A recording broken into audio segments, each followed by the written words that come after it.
At the end of the last class, we said that too often Bible prophecy is misused to show things that were never intended. We kind of said that in some other classes and stuff, but we emphasized that last week. When the Bible foretells what is going to happen to specific people, specific cities or nations, there is a fixed set of purposes, kind of a fixed set of parameters. Here is a quote from an article that I read just recently. It says, Bible prophecy indicates that just before the return of Jesus Christ, the entire Eurasian, and what that's talking about is Europe and Asia. So the Europe and Asian continents, the entirety of them, will explode with the most dramatic and devastating confrontation of nations the world has ever seen.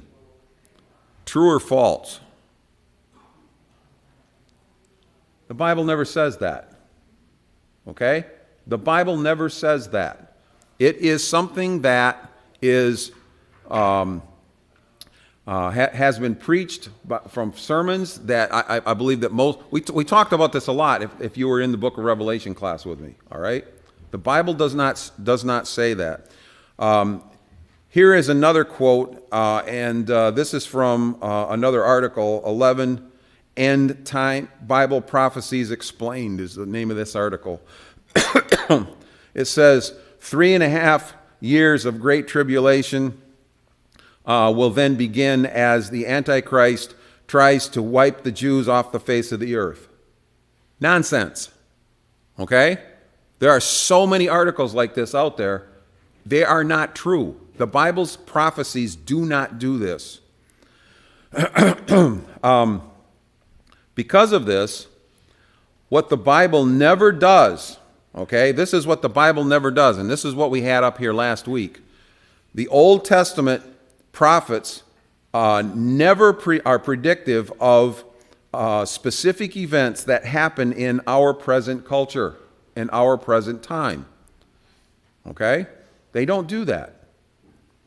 Yet often, high-level public policies, even in governments, having to do with Middle Eastern policies, are formed by what some think is being said in these Bible prophecies. This statement also comes from another article that I read, and it says, for an influential group of Americans, support for Israel and hatred for Iran is based on biblical prophecy. What they're saying is there's a lot of times that are people in our government that are doing foreign affairs in a way that they think matches Bible prophecy.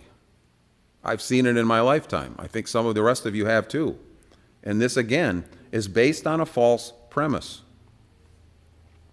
Here are some of the reasons for Bible prophecy, okay? And we talked about these last week. This is a review also. To warn cities and nations living at the time when the predictions are made of impending doom and punishment if they continue two things, to do evil and to continue to persecute God's people. Okay?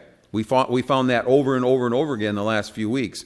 Every one was a nation that was there at the time that was being prophesied about, and there were these two reasons why they were being judged. God declared judgment through his prophets against nations that did evil and persecuted his people. The second one here is to be used as symbolic illustrations in such places as Revelation. God knows how to write something that can be used in more than one way. That is very, very true. And throughout the book of Revelation, the study that we had, it's up online if you haven't seen it. It's 22 lessons. We went over and over and over again how John uses those symbolically, not predictively, what's happening today, okay, by some Old Testament prophet. The Old Testament prophets were predicting the people at that time. The Old Testament prophets were not predicting what happened today. But John uses those things as illustrations, okay, for the present time. There's a difference. And finally, to become evidence for us today. And that's what we've been talking about most at the end of this particular class. When God made predictions, he did so to specific people and places that existed when the prophecy was made. And then history and archaeology make it possible for us to verify that what was predicted actually came true. In other words, he made these things verifiable. But unfortunately, people don't look for the verification historically as to what happened. They look today a lot of times and say, look, it's happening. No, it's not. It happened in the past. Okay? And it was, and the prediction was fulfilled in the past. And you can see it in history. You can see it in archaeology. It is all of these combined that add to the evidence of the Bible being written by someone outside of space and time. And it is all become verifiable evidence that a supernatural must have been involved. When most of us were growing up, the roadblock or the major questions about religion, so to speak, for many of us were the question of whether or not God existed. The declaration of Friedrich Nietzsche at the turn of the century and Time magazine in the 1960s that God was dead forced many to question their beliefs. But over time, Christians came up with apologetics or evidences to counter such accusations. All right? A lot of us have been to see people like John Clayton and many others. And there's been mountains of evidence that show, look, these things, there's another side to it. And we've got pretty good evidence on our side that God does exist. But all the while this was happening, a new battle was brewing that attacked the Bible independently of belief in the supernatural, supreme being. So today, even though many Christians have developed arguments to counter Nietzsche and time, etc., they are not familiar with the onslaught of the arguments against the Bible itself. In other words, the argument changed within our lifetime. We caught up to the first one. We're not always caught up to the second one, which is what the second half of this class was about. We started with one kind of talking at the beginning, and that's what the test is going to be about, to see what of that you remember. And then the second half was about just this.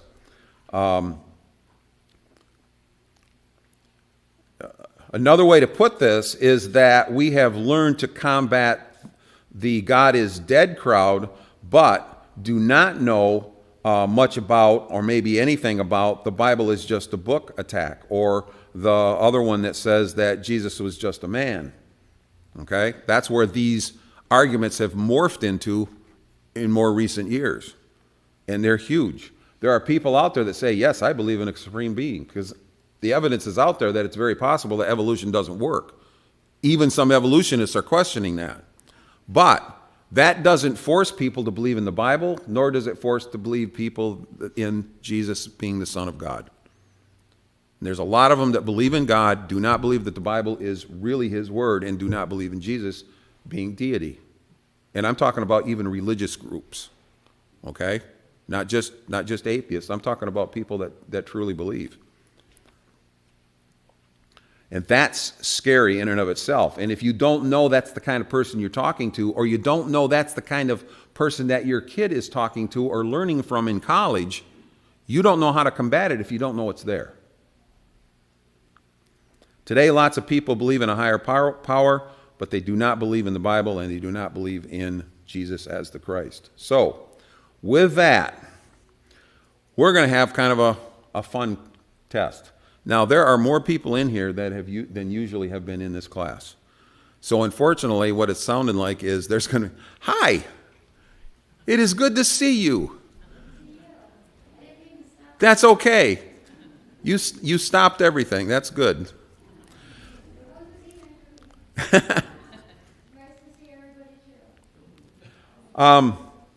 There are some ground rules, all right?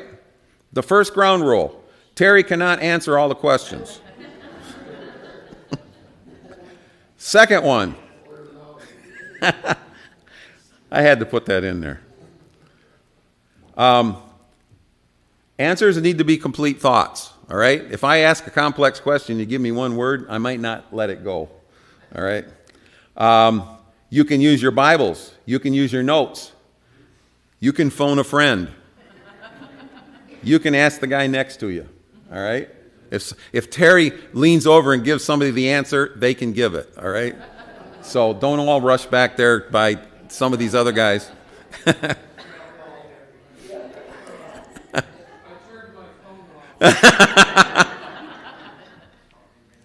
All right, We've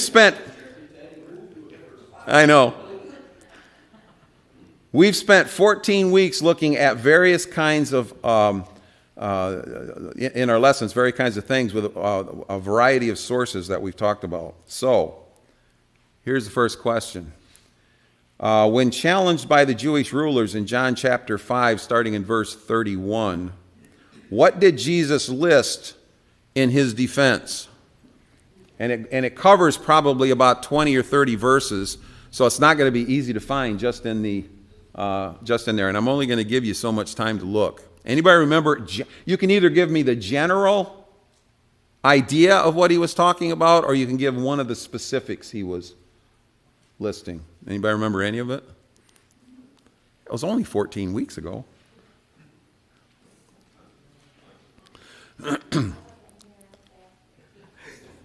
You have a good excuse. Yes, you do.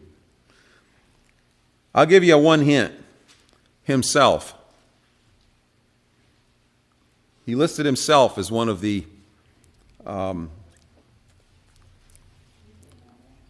things he listed in his defense. Yes. That's all right. Oh, he's looking at the next slide.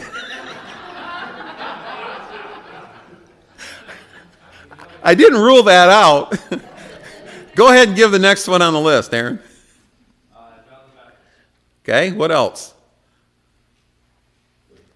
Jesus listed himself. He listed John the Baptist. What else did he list? Scriptures. That's a big one. And he listed the scriptures in actually two different ways. He's listed them as the prophets and as Moses. Okay? So that makes the Pentateuch important also, specifically. All right? And the other two are the works that he did, his miracles, and the Father in heaven, okay? God the Father. Those are the 6 things, I think John the Baptist was one. Those are the 6 things that he lists as witness to himself being who he claimed to be, because they didn't believe it. All right? We're going to move on. The next thing we had talked about, this is still towards the very beginning. What did the apostles attest to? Why could the apostles attest to who Jesus was? Why could they? They were witnesses. Okay? Luke, nope, I skipped that one. This was Jesus talking on the road to Emmaus, where he says, and beginning with Moses and the prophecy, explained to them what was said in all the scriptures. All right, so he's using the same idea there as he did back in John chapter 5. But this next one, yes, they heard, they saw, they touched. They had physical evidence.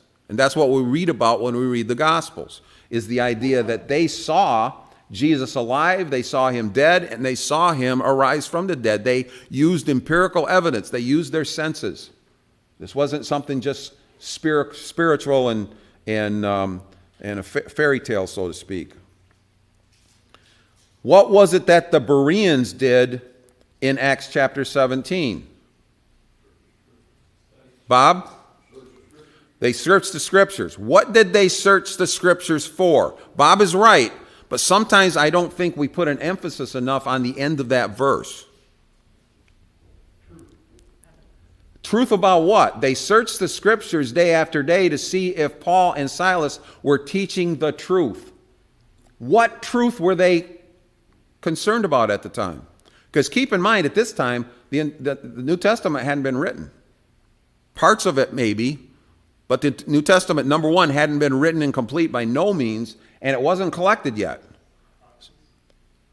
Things about, that's a good answer, yes. Things about what they knew Jesus did, they went back to the Old Testament scriptures and compared those to see whether or not it was the Old Testament scripture that actually said that. So they would know for sure whether Paul and Silas and the apostles were telling the truth of what they saw and heard and touched. Okay? So collectively, all of these scriptures tell us that the New Testament people spent much time. Jesus himself, the apostles did, and the churches that were brought out in the New Testament as being faithful ones spent a lot of time making sure that they were following a God that was real, and the people that were writing the Bible, they were telling the truth about that. Okay? That's important, and we tried to emphasize that towards the beginning of the class. Combined, what do all of these scriptures imply that every person should do? And it is what Matthew chapter 7 does. Ask, seek, and knock. Okay? We're supposed to be searching to find the truth. And part of that truth is, was this real? Not just, I'm not putting down or saying that we're not supposed to try to find out what salvation is about and some of the other things that are in the New Testament. Absolutely. But the first thing you got to do is convince yourself that this is the truth before you can go any further. And I don't think that we do that enough sometimes. All right. This is another question. And probably everybody can hopefully say this answer all at once in unison. Do we have absolute proof that God exists? No, we do not. Okay? We do not have absolute proof. But keep in mind that neither does the opposing side have absolute truth that evolution is true. Okay? We do not. We cannot see God after the garden. Okay? Why was that? Because we cannot see, this is God talking, you cannot see my face, for no one can see me and live. And the implication in other verses all the way through the Bible is the fact that what is it that has separated us from God so we can no longer see him? Sin. Oh. I thought it would be yes because of the scripture that says that there's evidence in creation that God exists. You've missed the entire class up to this point, Louise, because that's what we're getting to, and you're going to see that in a minute. I would recommend strongly that those of you that haven't watched this will be the 14th one. It's all up online. I've laid it out very methodically. Okay, so some of you that are here for the first time, and I'm not blaming you, I'm just saying if you're here for the first time, you're not going to follow the logic because you haven't seen what we went through. Okay, I encourage you to watch that. All right. We're going to get to that in a minute. Okay? But what we're saying so far is, I'm going to give away a question here in a minute, so I'm not going to do that. Where was I? Our physical senses can no longer empirically experience the spiritual world directly. Isn't that true? Okay? We have a sense as Christians that it's here and it's real, but we can't experience it directly. And the Bible tells us that in many ways in various places. In our present sinful state, if we were to see God, we would die. This is one of the main points of the Bible. To believe that the promised seed, believe in the promised seed so that we are able one day to see God and not die. All right? So, if there's no proof, then what is it that we do have? That's, okay, everybody that's been in class should know this, okay? We do not have proof. We do have mounds and mountains of evidence all around us. And that's what you're talking about, basically, and you just didn't know the terminology because you hadn't been here, all right? Bob. When Moses saw God's backside, that removed it, wasn't it? Yeah, but he still never saw God's face. Right, no, I know that, but I mean, you still saw part of it. I don't know exactly how that worked. Okay? I know he saw the presence of God in the burning bush, and he saw something up in the mountain. But how he did that, we're not really told. Okay?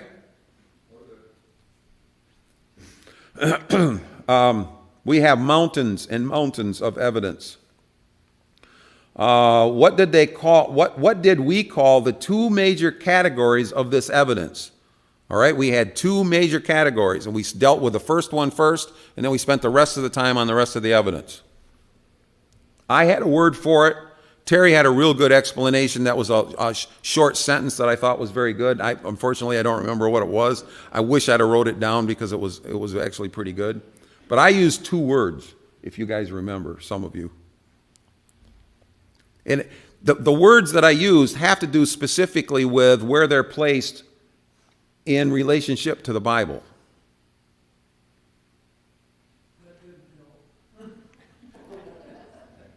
We have evidence both internal and external, or inside evidence and outside evidence. Okay, we use that term quite a bit, actually. So you should have remembered.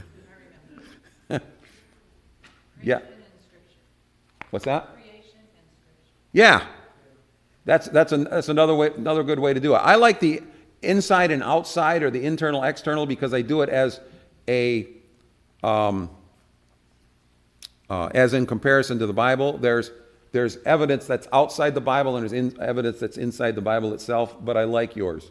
In fact, write those two words down so I can put it down here and not forget. Because I think you came up with one of them and Terry came up with the other, now that I'm thinking of it.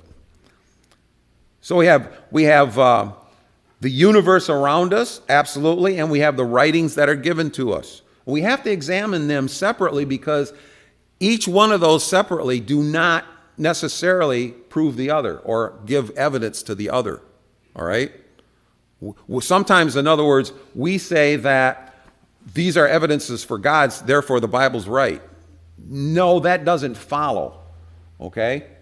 There's some steps in between that are important, and we're going to try to show that. We've tried to show that. We're going to try to do it again. In other words, what we do, what do we have that points us in the direction of a creator, and what do we have that points us that the Bible is the book that he wrote? Two different things. So what we're going to deal with first is some of the things we talked about that had to do with the outside evidence, the evidence that there is a creator.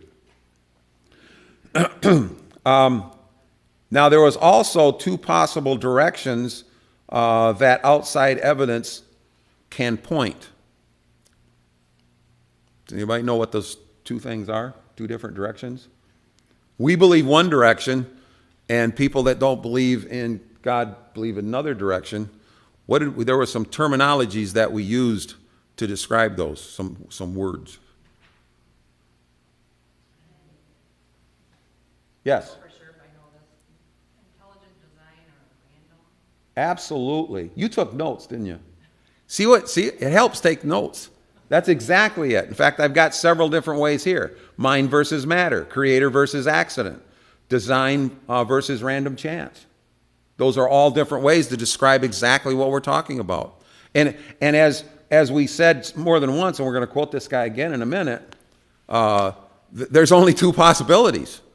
And you're either going to be less filling or great taste, so to speak, or University of Michigan or Michigan State.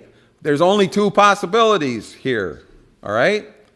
And you can't choose them randomly. You've got to have evidence that shows you which one is which, and which one you think points in the right direction. So give me a variety of the kinds of external evidence that we thought points to a mind, a creator, or a designer.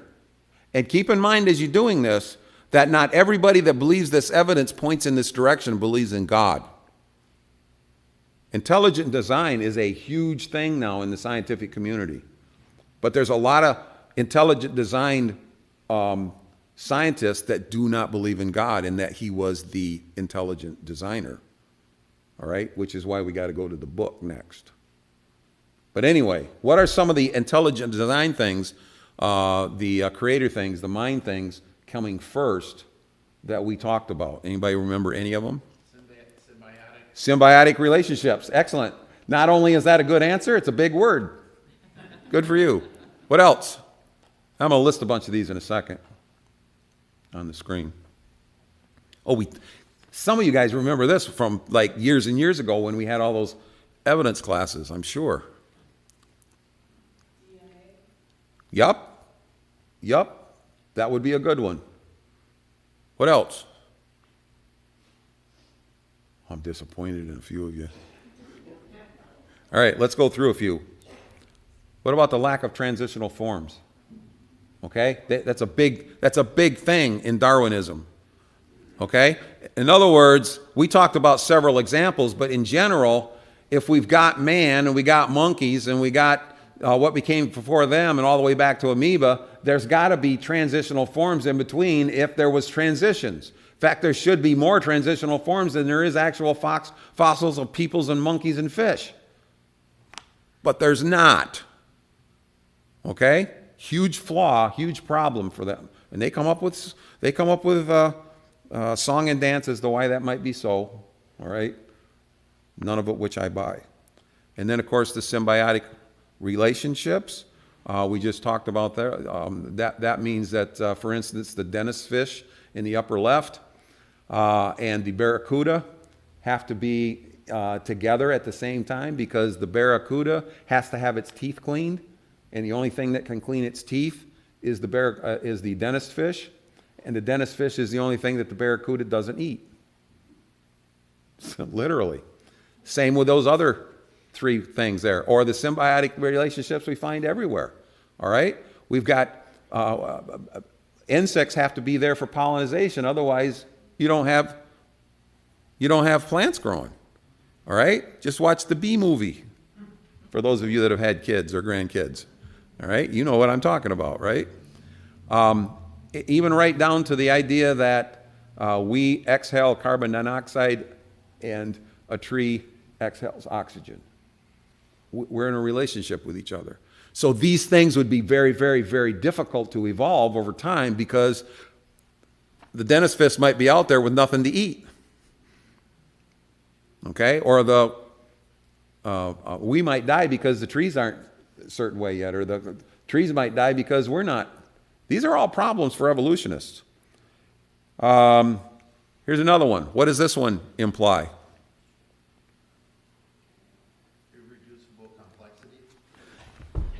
Are you looking at her notes? It's okay. I'm not going to fail you for it, but I just wonder. I'm impressed. He's not going to say, is he? He's not going to. Yeah. What is irreducible complexity for those of you that were here? Yeah. There's 5 parts to a mousetrap. Anyone's missing, it doesn't work. How could it evolve? But yet, we've got things as complex as the flagellum on certain bacteria that has every single piece of a motorboat engine on it. Any of them missing, it won't work. How did it evolve? And we've got so many of these examples, it's unbelievable. And here was my favorite. Nope, this is my favorite's next. What about the idea that the evolutionary process breaks some of the laws of science? First, the main ones are the first and second laws of thermodynamics. And then finally, the idea that if evolution is true, we had to have come from not a mind, but from a mindless matter. In this case, I've got it depicted by a rock. There's no thinking going on. There's no mind. There's no feelings. How did we evolve from that into something that could actually think? Okay? And the idea is that it happened through chemistry and electricity. Yes? I give creation a jump start a couple times, and I had my whole shop, wood. It never blew up and made something? Well, and paint, and Yeah. It didn't have to start from nothing. You didn't give it enough time. That's why they have to have time. Now, we could have discussions, and I'm willing to do that sometime in the future as to, how long did all this take when, Bible in Genesis talks about it. But keep in mind, they're the ones that need the time. We don't. All right? We're not bound by that time because our God is not. Good point. I've used that same sort of illustration before, but yes. I gotta throw in one comment. Time doesn't guarantee change or progress. Correct. Time doesn't help them. Without the time, they can't do it, but the time doesn't help them, just like you say. Absolutely. Absolutely. But they have to, that's why over our lifetimes we've seen it go from millions to several billion and more billions, because the more complex they found the universe was, the more time they needed. It's the reason. It isn't because of some scientific discovery.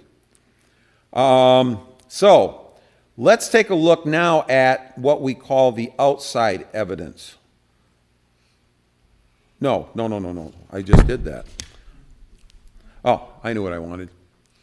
Romans said that we have for his invisible attributes, namely his eternal power and deity, have been clearly seen through the things that have been made. Important. And then George Wald, and I'm not going to read this whole thing this time, but he says that there's only two possibilities: creation and simultaneous, spontaneous generation. Now, remember that Wald was the Nobel Prize winner in science in 1969. He's speaking, he's an atheist, he's speaking to atheistic scientists when he says this. But not only is that true, there's no third possibility. And he knows that spontaneous generation was disproved over 100 years ago, which leaves them with only one possibility, and that's supernatural creation. But he says we cannot accept that on philosophical grounds, which means we can't believe it because we don't believe in the spiritual. Therefore, the end of this is important. We choose to believe in the impossible, that life rose spontaneously by chance. That's a scientist saying that, and I've got quotes by other ones, but this is, I think, the most powerful. All right. Are there limits on outside evidence? And we touched on this just a little bit already, and the answer is yes. Outside evidence will only take us so far. In other words, the nature and the looking at nature and looking at the universe will only take us so far. Only up to a certain point of our belief, it'll show us that there's either a mind first, or a designer, or an intelligence first. It gives evidence that a mind must have been involved in the design, but it does not tell us why, what for, or what he wants. That's important. Looking at a tree, looking at the DNA, and looking at the symbiotic relationships does not say anything about the God other than he's powerful. Okay? So at that point, we need to start looking for something else. Outside evidence does not tell us who the intelligence is.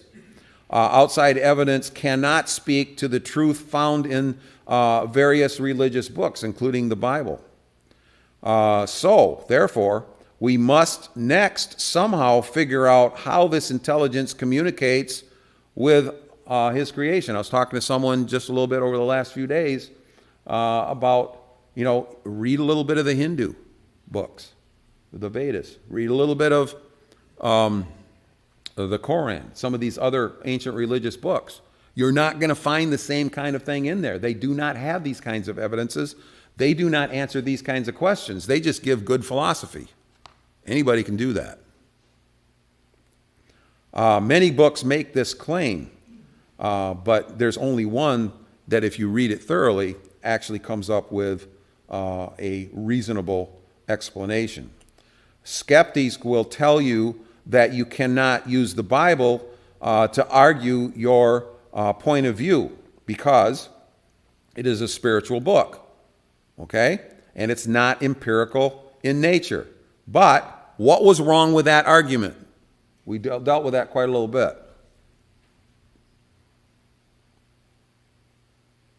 They claim that your Bible is a spiritual book, therefore you can't use it in empirical ways to show that it's true. What's wrong with that argument? Yes? We have so many proofs of, Don't say proofs. well, It's evidence. evidence of writings, way more than, Yes.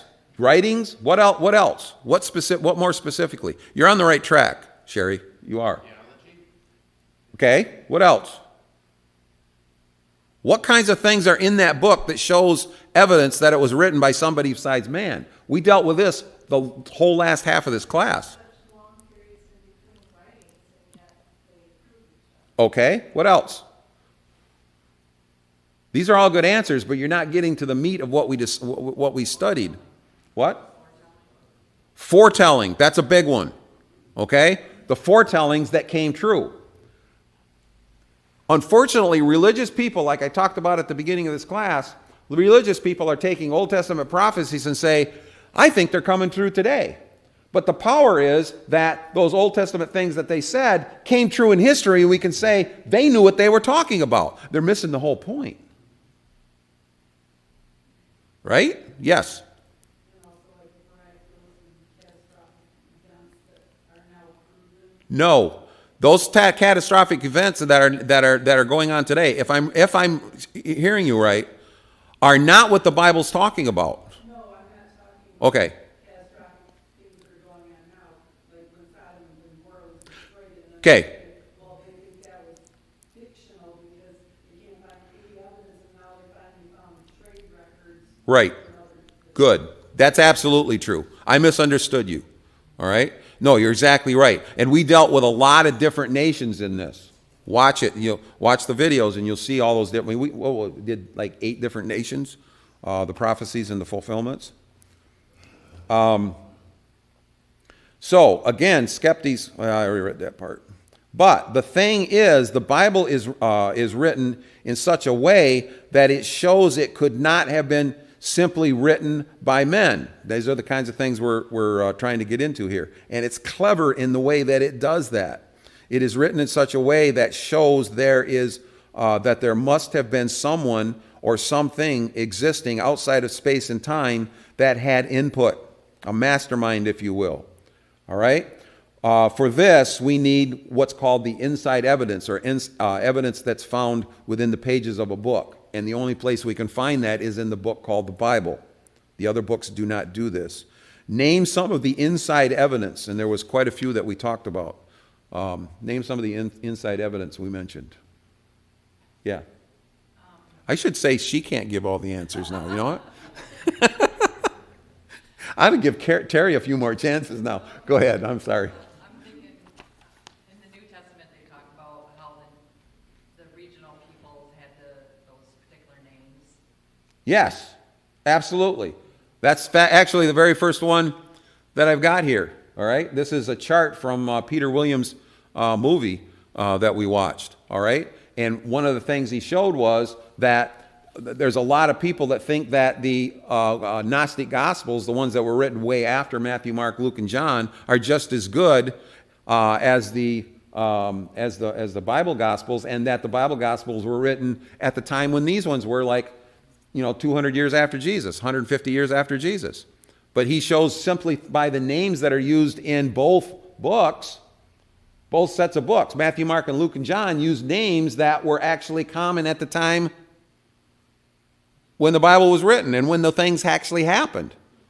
Okay? And the other people have a few of those and have a lot from would be considered outer space, is one of the terms that he used. So even just down to the names shows us that the time period is when it's written, and that they knew they were talking about firsthand events. What about the coffee beans? Anybody remember that little film? What did that show us?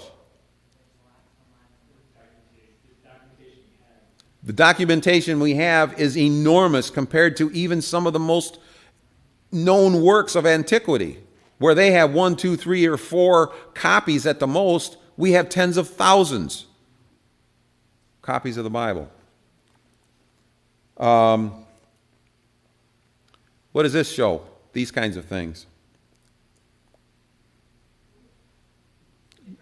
Now you're not given a complete sentence, complete thought. They're all proof. Now, none of them are proof. They're all evidence. Yes? Say names of different rulers that are mentioned in the Bible, and they People, places, and things that actually cross over from history and are talked about in the Bible. Okay? We discussed that in quite a long time. They have, we looked for physical evidence of where the Bible history and archaeology intersects with secular history and archaeology. And are they the same? And what we found out was there are so many examples of them being the same, it gives credence, gives more evidence to the Bible being true. We find these in all different time periods, on stone and paper and clay and papyrus and walls and everything else. What it shows is that the Bible can't be a fairy tale in doing it the way that it does. All right, we're going to go through some of these quickly because we're starting to run out of time, but you'll get the idea. These are some of the places just Luke talks about that they know are real places, okay, in the Scriptures. These next several slides, and there's going to be 8 of them, these are lists of names of real people that are in the Bible and are in real history.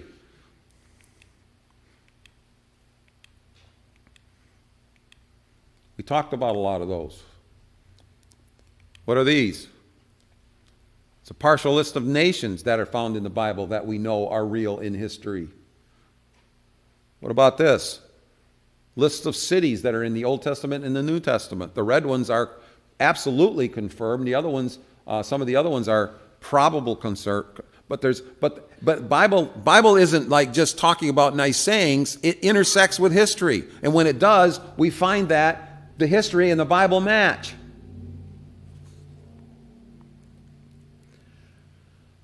The accounts match, lots of them, both the Bible and other historical sources.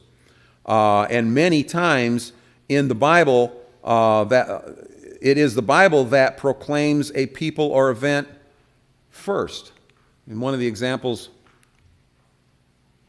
yeah, right there. One of the examples that we used was the Hittites. For years and years, the Bible was ridiculed because the Hittites were mentioned so often as such a big place over such a long period of time. That can't be true. The Bible's false. Then they found the gate. Then they found the city. And there's lots of these that they have done. And then finally, we mentioned the prophecies about Jesus that have come through. This is only a partial list. This might be 50 of them or so. There's hundreds. Okay? And they know they all came true. So what do they try to do at that point to show that it's false? To show that it doesn't prove the Bible either way. What do they do next? They move the dates. They try to make Isaiah be written after the time of Jesus. But then again, they found the Dead Sea Scrolls. Okay? They try to change the dates of the Gospels. They try to change the dates of a lot of it. And to this day, the skeptics put different dates on the books of the Bible than what Christians do. It's important to know that. Then, of course, we spent the remaining weeks up until last week discussing what the Old Testament prophets predicted about cities and nations. And these are the ones that we talked about. What was important about the predictions made and what happened? What was the importance of this? Go ahead, Terry. Real prophecy that had verifiable outcomes. Nobody talks about that. It's like they're afraid of it. I'm talking even Christians. And then they try instead to skew it to say that we're talking about our time when it's not. Okay? Egypt, Assyria, Babylon, all of these up here, the Old Testament prophets made specific, detailed explanations of what their demise was going to be about. And we went into detail on all those. You can watch those all up online.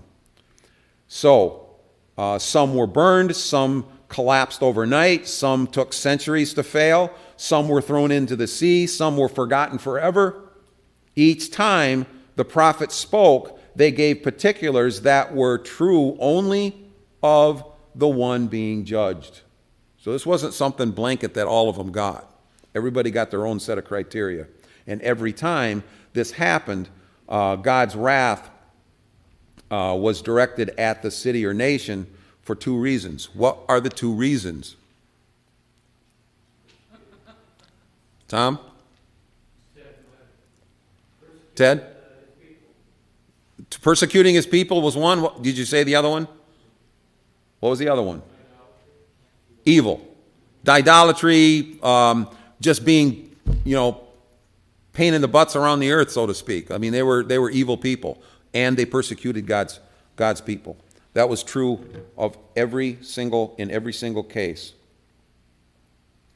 And we discussed Jerusalem and the details on that. I'm not going to go into that again, but I want you to notice this, that there were the same two reasons. Notice this, when Jesus says in Matthew chapter 23, starting in 37, you killed the prophets and stoned those that were sent to you. Which one of those two criteria is he dealing with there? Treating his people with contempt, because they themselves, as the Jewish nation, unfortunately, were persecuting God's prophets. They were doing the same thing. That's why they were destroyed.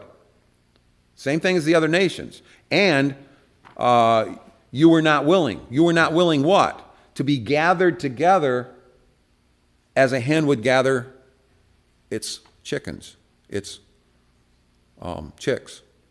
You wouldn't do what I asked you to do. In other words, you were being evil in the sight of God. They're doing the same things.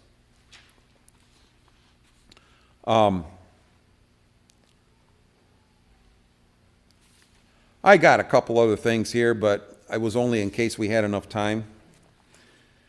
But I do want to mention this.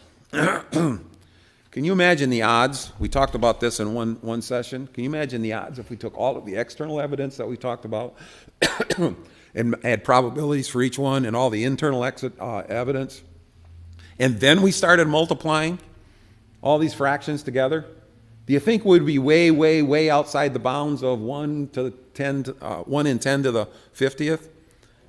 We would be so big there, it would be enormously impossible for this evidence to point in any direction but to God being real and his Bible being written by him. Okay?